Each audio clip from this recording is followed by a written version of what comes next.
Menjalin hubungan semasa remaja bagaikan pisau bermata dua. Kurangnya pengetahuan akan cinta dan jati diri menyebabkan seseorang terjebak dalam hubungannya tidak sehat.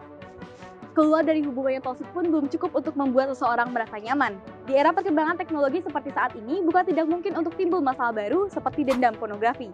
Bak fenomena gunung es, kasus kekerasan yang terjadi di masyarakat bisa saja lebih besar daripada kasus yang dilaporkan.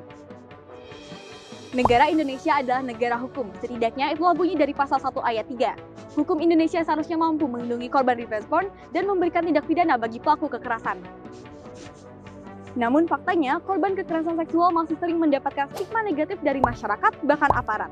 Melihat fakta bahwa kejanggalan hukum kerap terjadi dalam kasus kekerasan, maka kesadaran akan hukum yang berkeadilan harus ditingkatkan. Kita tidak boleh menutup mata dari kasus kekerasan seksual karena hal ini bisa terjadi pada siapa saja. Jika saya terpilih menjadi anggota DPR RI, saya akan melakukan 3 fungsi utama DPR untuk mewujudkan hukum yang berkeadilan.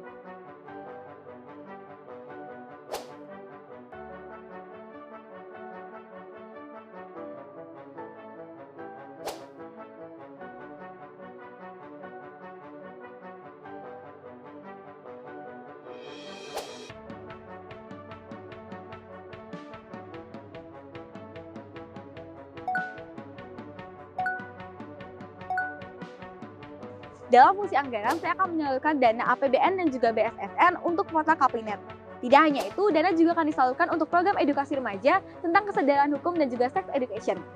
Saya juga akan memanfaatkan dana bantuan korban atau DBK yang telah diatur dalam rancangan peraturan pemerintahan, yang dimana korban tidak hanya diberikan restitusi kurang bayar, tetapi juga pemulihan korban.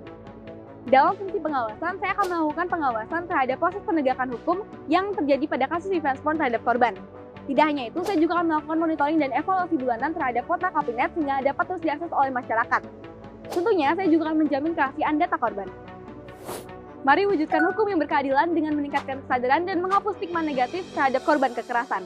Saya, Nimade Cita Triatna dari Dapil Provinsi Bali, siap mengikuti kegiatan Parlemen Remaja 2023.